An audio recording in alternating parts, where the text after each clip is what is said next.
Hey guys, thanks for coming back. Join us here at Salty Ginger Talk. Glad to have you back. So we're doing something a little bit different today on today's episode. Over the weekend, my wife asked me a question about the etymology of a word, and it got me thinking. There's a lot of I happen to know the answer to that particular question, but there's tons of words and phrases and sayings, and who knows where they all came from. But thought about it for a while and said, it's interesting to think about some of the phrases we use every day, and well, maybe not every day, but phrases we use a lot. Let's just say that, and some we don't really know how they came about. And so I thought it'd be fun to research some of those phrases and let you guys know what I found from that research. So that's what we're going to do today. So there's a couple that I'd heard a while ago, and I got on several emails, and I never really dug into them. These did not make the list, but I wanted to share them because I thought the stories were interesting, but I really couldn't find verification that the origin stories of these phrases were true. So they all kind of relate to each other. And the first one is graveyard, working the graveyard shift.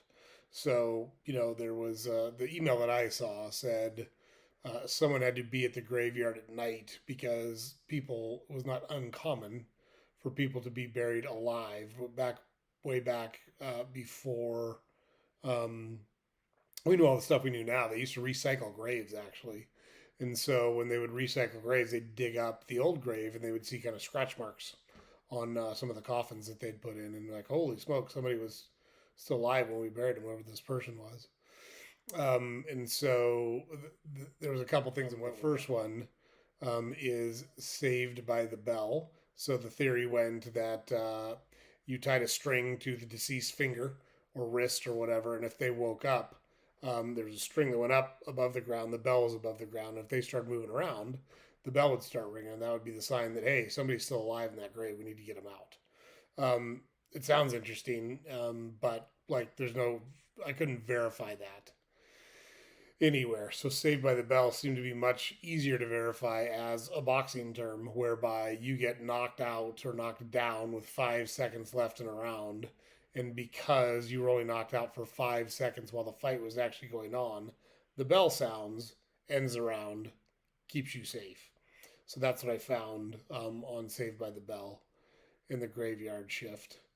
Um, so that was I thought those were cool stories, but I couldn't find anything that verified those origin phrases. So I didn't include them, but I thought I'd share them because I found them interesting. But again, I couldn't find anything that verified that those were actually how things worked. Um, but so anyhow, let's dive into them here. So the stuff I could verify. The first one is a shot of whiskey. This is interesting to me. So late 19th century America, a lot of saloons, kind of the Wild West area. You could go into a saloon, and the cost of a glass of whiskey, was about a penny. That was also the same price as a bullet that went into a revolver. And so if you didn't have cash, you could trade a bullet for a drink of whiskey, which is how it became referred to as a shot of whiskey. So I thought that was pretty interesting. Um, not what I would have thought of, but pretty cool little story. And when you think about it from the Wild West perspective, probably made sense to have some ammunition laying around if you ran a saloon. So probably checks. Number two, bite the bullet. So bite the bullet. I've got a tough gig. I don't want to do it. I'm gonna have to bite the bullet and just get it done. There's a bachelor party that I don't want to go to because I think it might get out of control. I'm gonna bite the bullet and make an appearance. I don't want to do my yard work, but I'm gonna bite the bullet and get it done. Um, so this one goes back to like 1700s, 1800s, when uh, doctors would practice um, amputations and difficult procedures on people. So didn't know a lot about anesthetic back then, and even if they did, sometimes they didn't have it. So they would give someone a bullet and tell them to bite down on the bullet while they performed the uncomfortable or unfun procedure. So that's where bite the bullet comes from. So it's try to distract them from the pain that they were experiencing from the procedure. Next one is cat got your tongue. What's the matter? Cat got your tongue? Can't say anything. So there's a couple of things tied to this, and I don't know which one is correct. There was a couple of theories. The first one was in ancient Egypt, it was rumored that one of the punishments for lying was to have your tongue cut out, and that tongue was then fed to the cats. So what's the matter? Can't talk? Can't cut your tongue? Like literally, in ancient Egypt, that was there was speculation. I didn't find validation or proof of that, but it seemed to be widely accepted. The other one is in the English Navy. They used to use a cat of nine tails um, for flogging sailors that misbehaved, didn't perform their duties, got drunk at port, whatever the case may be, and it was yes very painful. And so people, when that happened, were quiet for a long time. So cat o' nine tails. What's the matter? Cat got your tongue from the whipping that you took for misbehaving. So again, found that interesting. Bury the hatchet. Bury the Hatchet was directly related to Native Americans in the United States. And when there was a negotiation or they came to kind of have conversations about things as a way to show they weren't aggressive and wanted to make sure that the other parties knew they were peaceful, they would literally bury their weapons so that they couldn't access them while they were talking, while they were near, et cetera, et cetera. So bury the hatchet was literally they used to bury their weapons, including the hatchet, to try to promote peace and understanding when they were having conversation. Caught red-handed. So this one was interesting to me. There was an old English law, it might have been Scottish law, somewhere in the United Kingdom. There was an old law that said it was illegal to kill other people's animals. So you think about it, you got a farm and you're hungry, your neighbor's got a farm and you're hungry and they raise pigs. You go over and kill one of the pigs and use the meat. When you were caught red-handed, that was the only way you could be punished for that crime, and you had to literally be caught with the blood of that animal on your hands or caught in the act. And that's why caught red-handed means caught in the act. Like we got you dead to rights. We know you did it because we get the proof right there on your hands. So I thought that was interesting. Giving the cold shoulder. I feel like they don't want to talk to me. They're giving me the cold shoulder. I'm trying to talk to people, but they're giving me the cold shoulder. This one was in the early 1800s.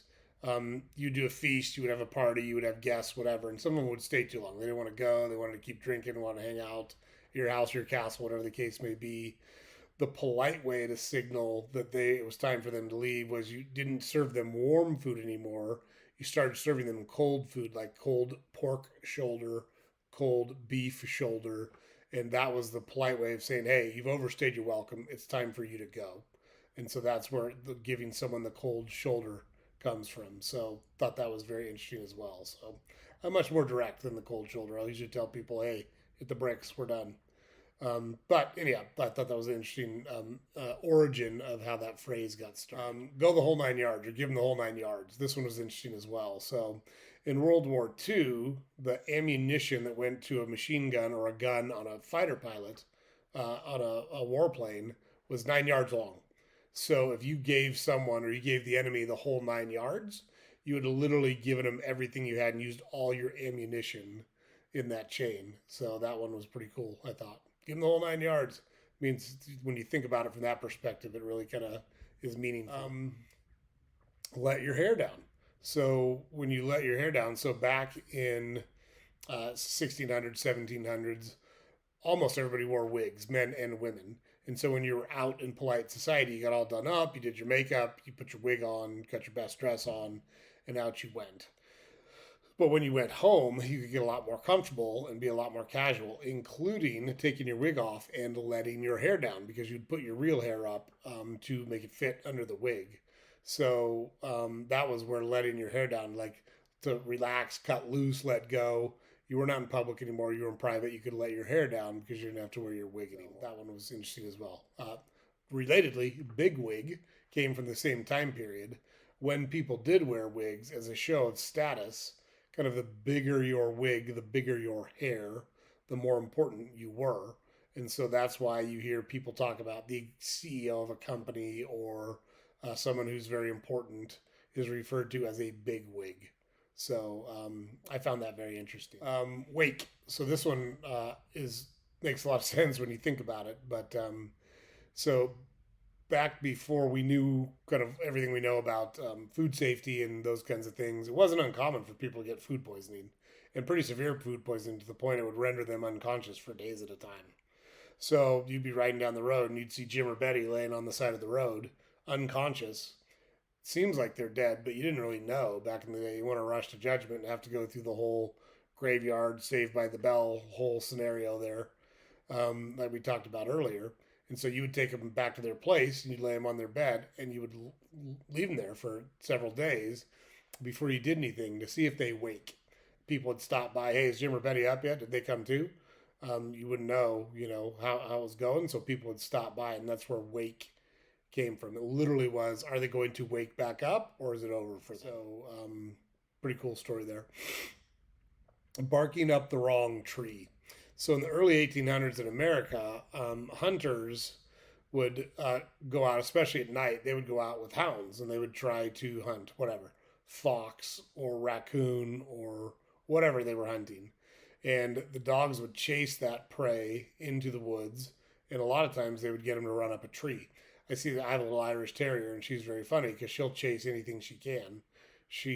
They're trained to kill varmints, so rats, mice, and squirrels and those kind of things. She will get something up a tree and she'll stand and look at the tree.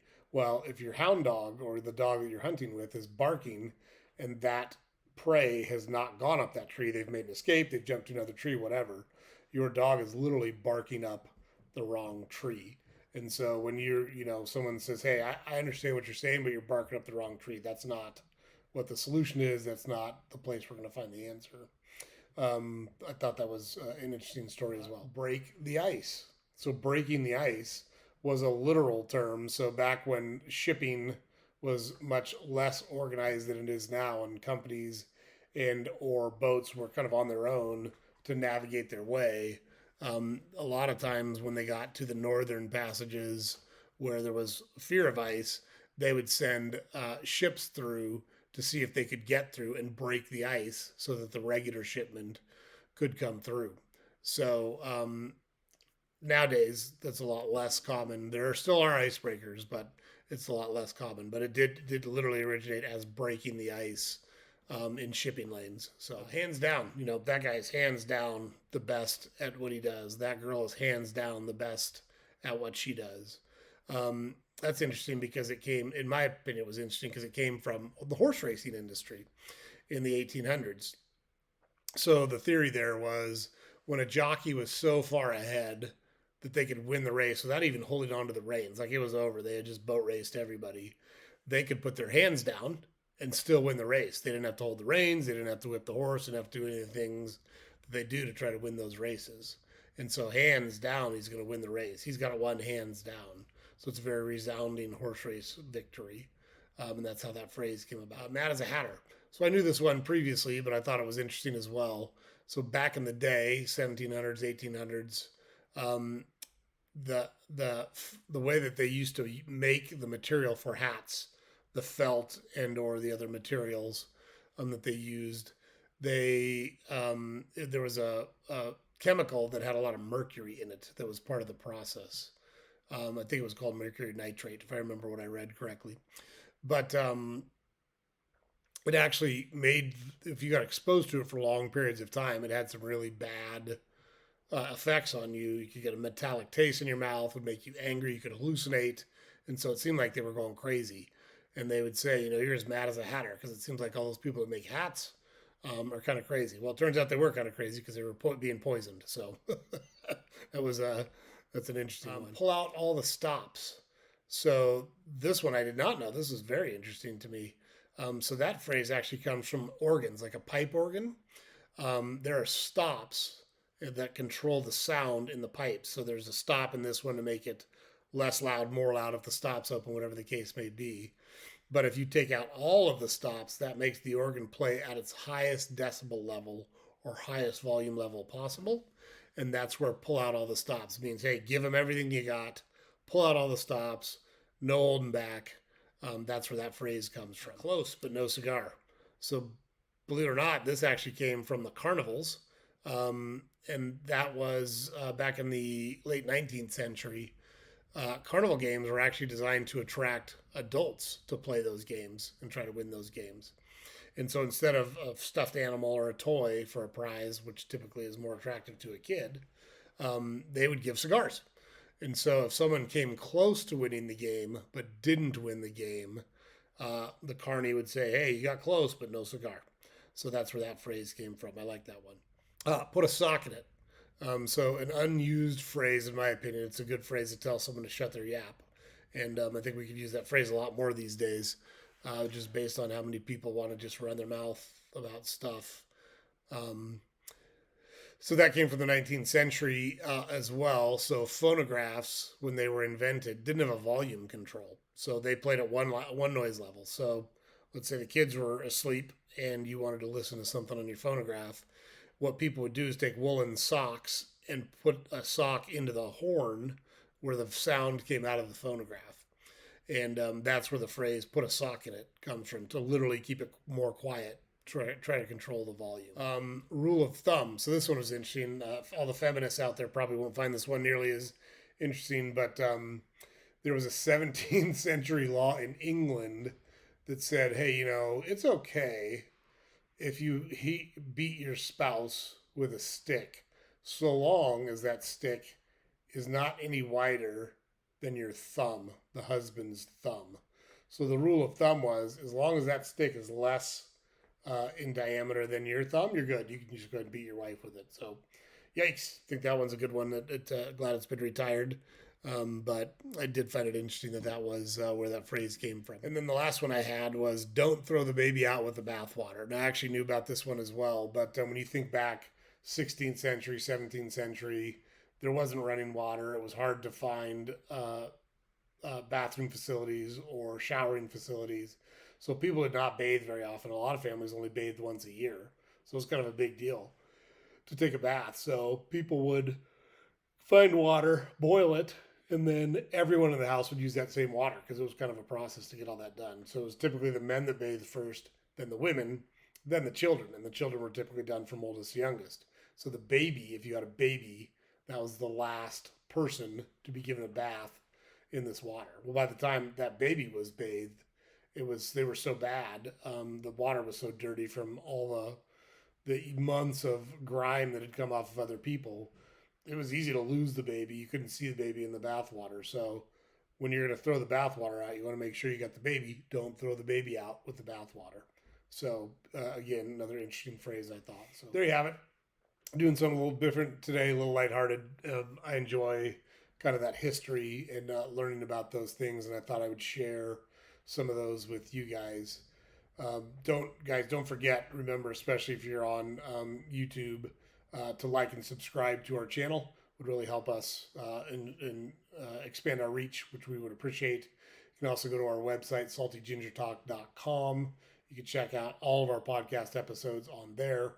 We've got links to all of our social media on there. Our content is all on there, and you can subscribe to our newsletter there as well. So thanks again for joining us, guys. Hope you found that interesting. Have a great week, and I'll talk to you soon.